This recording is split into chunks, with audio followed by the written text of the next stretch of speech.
Hello everyone, in this video we're going to have a look at how URP and HDRP compare in the 2022 LTS release. For those who don't know, SRP stands for Scriptable Render Pipeline, and URP and HDRP themselves stand for Universal Render Pipeline and High Definition Render Pipeline. This means that Unity lets you configure rendering via C# scripts. Now, I'm not going to pretend I'm technical enough to explain you what that really means. However, with Unity slowly moving built into legacy, it might be time for everyone to start seriously looking at these options. 2019 LTS marked the first official release for both of these render pipelines, and a lot of people have given it a chance back then and never really looked at both together since. Both of these render pipelines were met with some fair criticism at the time of release, partially due to the lack of better explanation on how to work with these SRPs, like for example Pinkgate. However, it's also because they partially lacked some basic features that built-in render pipeline had at the time of release, and this is still the case in some regards. Unity has however worked really hard to make URP and HDRP more appealing, with some big features that you simply can't get in built-in render pipeline. They've also listened to some of the feedback and have made it easier to switch between URP and HDRP, for example, although that's still far from perfect. So let's have a look at both URP and HDRP and why you would choose either of these, and let's also try to get rid of some of the more outdated preconceptions. So target platforms might be the biggest decision maker in whether you're going to be using URP or HDRP. So URP allows you to develop for any platform, so all consoles, mobile, VR, AR, and PC. With HDRP, you're targeting PC, Xbox, PlayStation, and PC VR. So the big differentiator here is basically just no mobile chipsets. That doesn't mean that necessarily that HDRP is just super heavy. HDRP has some performance enhancements basically that just don't work on mobile. We'll have a look at those later. Then there's built-in feature sets. Now when it comes to built-in feature sets, there's obviously shader graph and VFX graph. Those are some really big features for both URP and HDRP. Makes it fairly simple to create your own shaders, to create your own VFX without any need for code. That doesn't mean it's super easy, of course, because it's still visual scripting, but it does mean it's much easier, and a lot of these built-in features are great. Now, what URP has an advantage in is 2D rendering. So Unity has recently released a lot of tools for 2D, and these are all focused on URP. When it comes to HDRP, the focus is more on some visual advantages and some rendering advantages.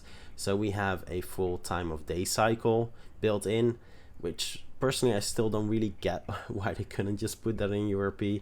And we've got this new water system, which actually is pretty amazing. We'll have a look at that later as well. Then when it comes to some technical advantages, I'll be completely fair. It's quite hard to find something for URP in that sense, which obviously makes sense. It's a lighter framework. It's supposed to be lightweight. So it's hard for that to have any advantages over HDRP. But of course, everything related to 2D is an advantage for URP. Then when it comes to HDRP, we've got ray tracing, screen space reflections, volumetrics, volumetric clouds, DLSS, FSR, and of course, when it comes to lighting and shadows, there's so much that I just had to condense it to just those keywords, because there's quite some differences. But there's more as well when we will have a look at some of the basic materials. So you have tessellation, things like that. You know, and I know it's often mentioned like tessellation is quite advanced. You know, Crysis had it in 2007. It's not really a new thing anymore, so it's kind of a shame that URP doesn't have that built in by default. There's some assets that you know, that enable it to some degree in URP as well, so I don't really see why Unity can't do it. but hopefully that will happen at some point. So those were the basic, this was a really basic comparison. We're now going to have a look at both. I know it's often mentioned that URP is a lot easier than HDRP. I use both for different ends, and I'll be honest, I don't really see that point. I might be completely missing something, but I don't really see how URP is easier than HDRP simply because it has less toggles and features. Like, that doesn't necessarily make it easier. That just means there's, you know, more lacking compared to built-in render pipeline. Both of these are harder to use at first, because, you know, with built-in, everything just kind of works out of the box, but you have a lot less you can do. So, you know, there's a reason for that as well. So let's have a look at both, and let's start off with that famous pink gate, which is an issue for both URP and HDRP. No difference. So let's start off with what the pink issue is when it comes to SRPs. And just to be clear, there's absolutely no difference here when it comes to URP or HDRP. I mean, maybe some minor differences in what they convert properly, yes or no. But the issue is always the same. So yeah, sure, let's open this up. Basically, it means you have a bunch of pink materials. And I already did this before, which is maybe why the character is properly converted, because normally it's not. So you've got this issue, and then what you need to do is you need to upgrade the materials. Now, this is where some of the, you know, inconsistencies between URP and HDRP are kind of annoying. They both have full conversion options. Well, full doesn't really apply to a lot of VFX, unfortunately. But basically you have here, so edit, rendering, convert, selected. But then you need to go window, rendering, converter to do the rest, which is just weird. Like, why is this not in the same place? Then if we have a look at HDRP, you know, same thing. So you will have the exact same issue. Here we go. So again, same with the character. And then here you go edit, rendering, and materials. And here you can just select all options. Okay, that's great. But then the lighting is a bit weird, and I'll explain why in a bit.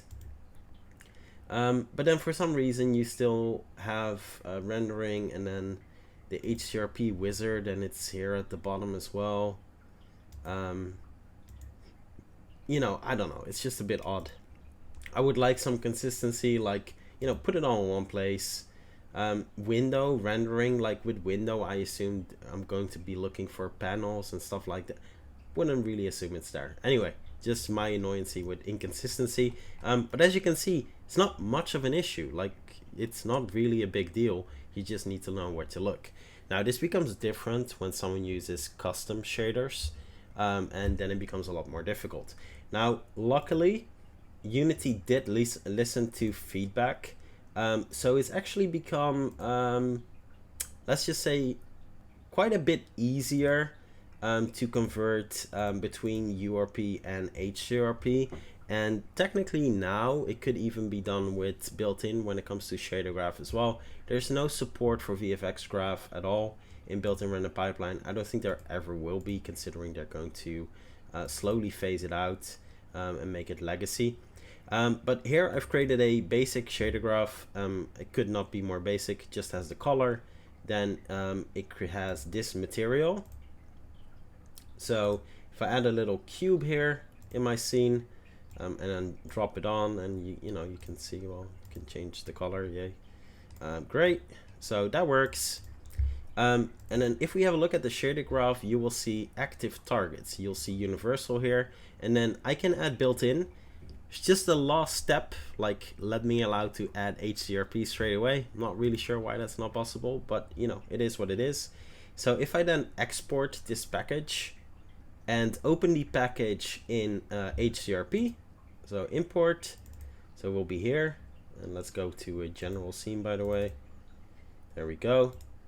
Create a cube again, and then drop it on. It will be pink So we have the same pink issue. Then if I go to here, I can simply add HDRP, save, and now it will work just fine. So yay, you know, it works, and there it is. So that's kind of the thing, is it's become a lot easier. I wish there was just built-in support, like, you know, as a developer, you just want to have all three here as an option to select, like universal shouldn't be unknown. Then I can just, you know, use one render pipe. Anyway, I'm not going to delve into that too much, but at least Unity is listening, which is great. So that's really nice. Both of these render pipelines have VFX graph as well, which is awesome. For some reason, at least in this version of the LTS, VFX graph is not by default installed in URP. So I installed it, and you can just install it. No, don't try this in built-in render pipeline, it just won't work. You can install it, it just won't work. But yeah, you know, it's one of those things like, why isn't this installed by default, Unity? Like, seriously. So let's have a look at another couple of the differences. So for example, if I create a normal material, and by the way, all of these options are now available in shader graph as well. They didn't used to be in the beginning when HDRP came out, and they are now, thank God. So we've got displacement, so tessellation is actually used here, again, which is great. I know I already mentioned it before. I don't think tessellation is advanced anymore. Like, seriously, Crysis had it in 2007. You know, we kind of have to stop giving Unity excuses for not adding it in URP. It's not some super advanced thing like it used to be. It's 2007 tech, like, seriously. Anyway, so we've got some nice additional options. So when it comes to you know, transparent materials as well, you've got actual material types. So you can do you know, subsurface scattering, which often is used for skin, for example. So we'll actually well, it's, you know, it doesn't really do it nice now because you need a diffusion profile, but basically you have that skin effect. Yeah, I'm not doing it right here, am I? Ah, there we go. So you still need the diffusion profile. Again, these are the little things that would cause some people to say like, oh, HDRP is more difficult. Again, more options doesn't mean it's more difficult. It just means you have more options. So basically this is, you know, the sun basically has impact on how your material reacts. And that's most of the time used in skin shaders for characters. Yeah, some really cool stuff. Let's get back to it. You've got iridescence, which is more of a transparency thing. Let's have a look here. So basically it's the you can see it here slightly. I'm not going to delve too much into it. Basically it's the whole you know, the rainbow type reflection you have on objects. So you can do a lot more with glass and things like that with just built-in materials. You don't even need like proper shader graphs. Like, this is just built-in materials, which is just really cool stuff. Not doing it a lot of justice here, but you get my point. Now if we have a look at URP, you do create material. The basics are the same. You're just, well, you can already see it here, you're just missing a lot of the options, you know, like a lot. So it's just more limited. And again, like, I know this is often used as the whole you know, example of like, oh, you know, that's why HDRP is more difficult. It's not, you know, like if you buy any custom shaders, they will all have more options. So again, you know, Unity limiting this doesn't make URP easier, it just makes it more limited, in my opinion. So let's have a look at volumes. So this is one of those things that used to be quite different in URP. So if you haven't used it in a while, URP, just like built-in, used to have post-processing stack v2 for all of their post-processing needs. And this has now become a volume, just like HDRP. It's not much of a difference in how this works, except for the options. So for now, I'm sure Unity is going to add more to this, but for now, the volumes only control post-processing.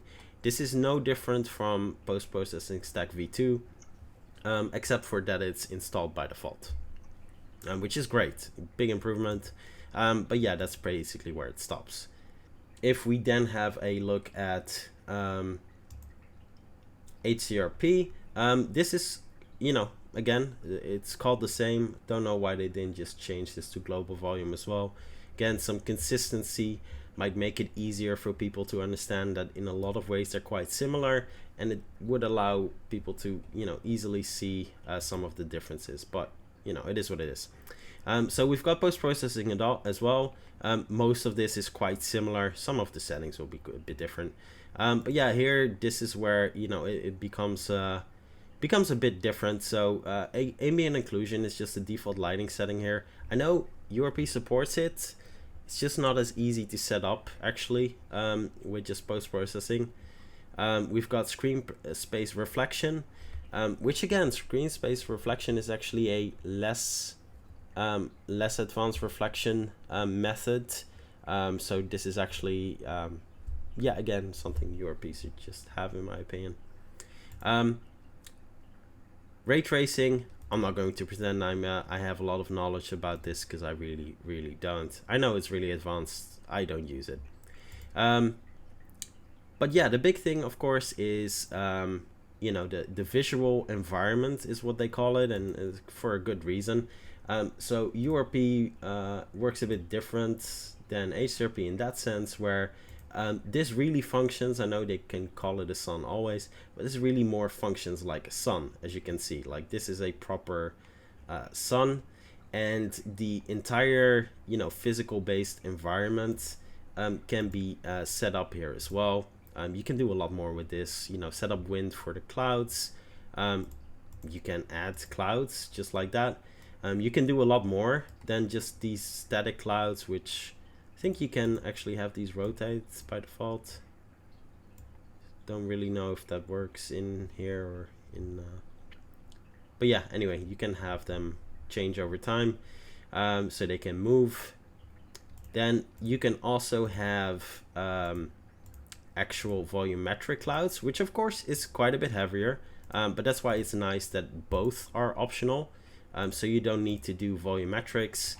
You can, well, this is volumetrics, they're actual, moving, and they're actual volumetric, which obviously is quite a bit heavier. Yes, it's nicer. Yes, it's prettier, quite a bit heavier. If you want to save on performance, you can actually use the static clouds, which in my opinion still look great.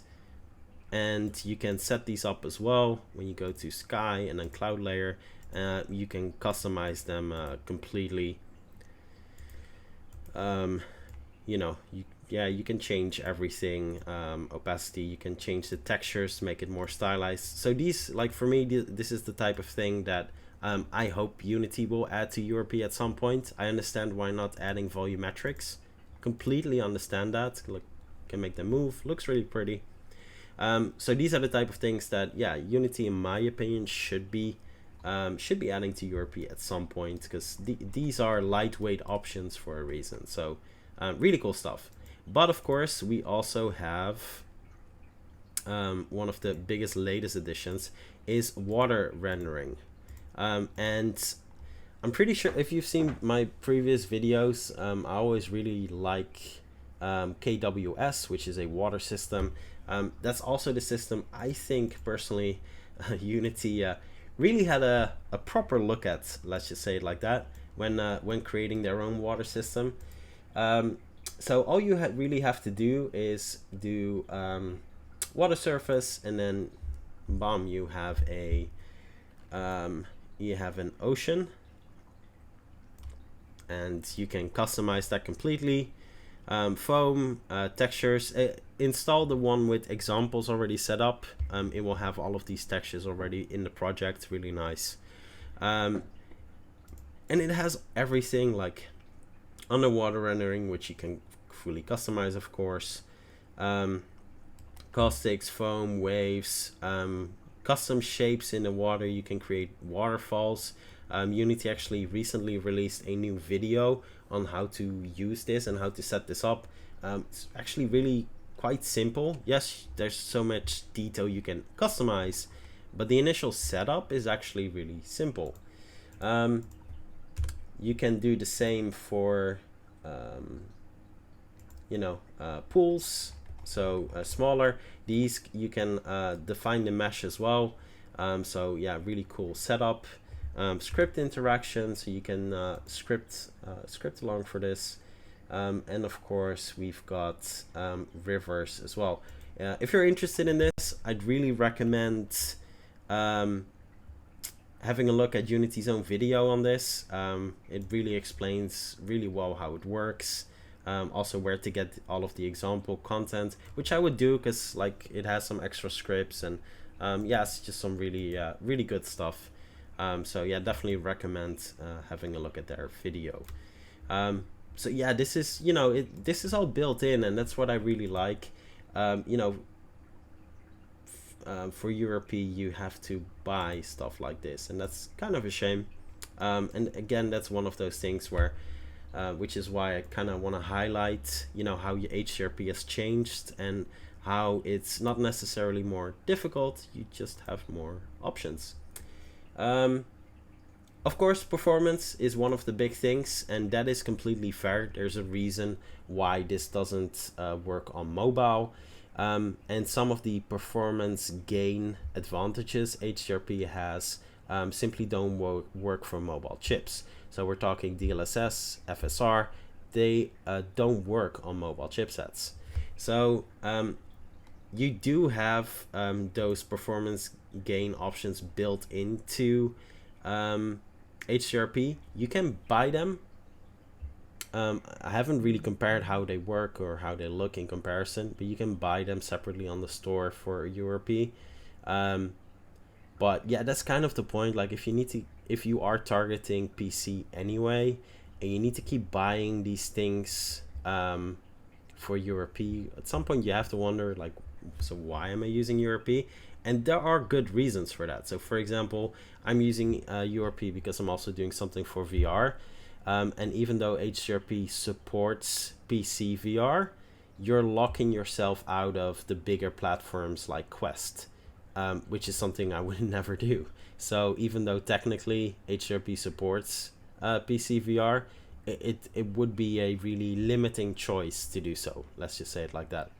While it's much easier to build it for the Quest and then just ramp up your settings and some visual fidelity in URP and have it run super smooth on PC VR as well.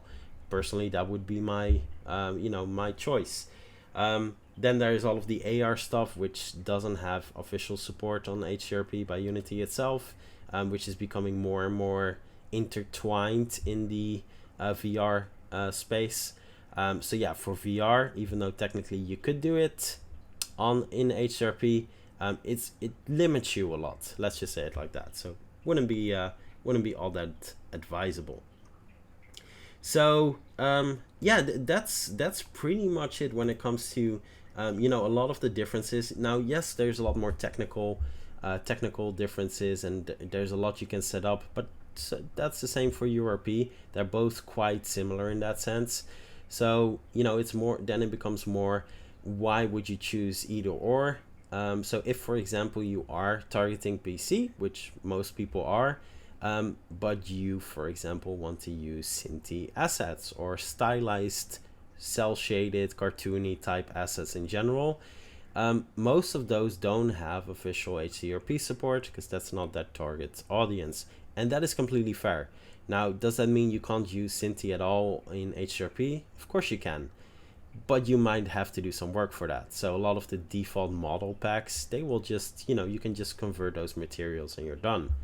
All of their really cool VFX stuff, so their custom work, for example, with their biomes, their VFX pack, those you can't just simply convert for HDRP. So there's some limiting factors in that sense. So, I can understand that being a really big consideration for a lot of people. I love Cinti stuff as well. It's really popular, and it's just one example. But yeah, you know, the choice of models you will pick might you know, change your decision on which render pipeline you're going to use as well. If you're going at this fresh, targeting PC, it is really, you know, I would definitely recommend having a proper look at HDRP. A lot of cool stuff is built in. There's just a lot more options. You know, if you are targeting PC, performance is actually pretty great these days. 2023, it's even going to be better. Personally, never really use non-LTS releases for something serious. But you know, if you just check out 2023.2, HDRP performance is great, and that's kind of the thing. You know, it really is getting there. But yeah, you know, it's mostly if you're targeting PC or, you know, the more advanced consoles. But I kind of wanted to highlight that when it comes to ease of use, you know, I think it's a bit of a myth that HDRP is difficult and hard to use. Are there more options? Are there more settings? Yes. Are the basics really that different? They're not, in my opinion. And with having so much already built in, it's arguably easier in some ways. So yeah, thanks for listening to me ramble for quite a bit. But I just wanted to highlight, you know, a couple of these things, show a couple of the examples, and hopefully get rid of some preconceptions. So thanks for watching, everyone, and I'll see you in the next one.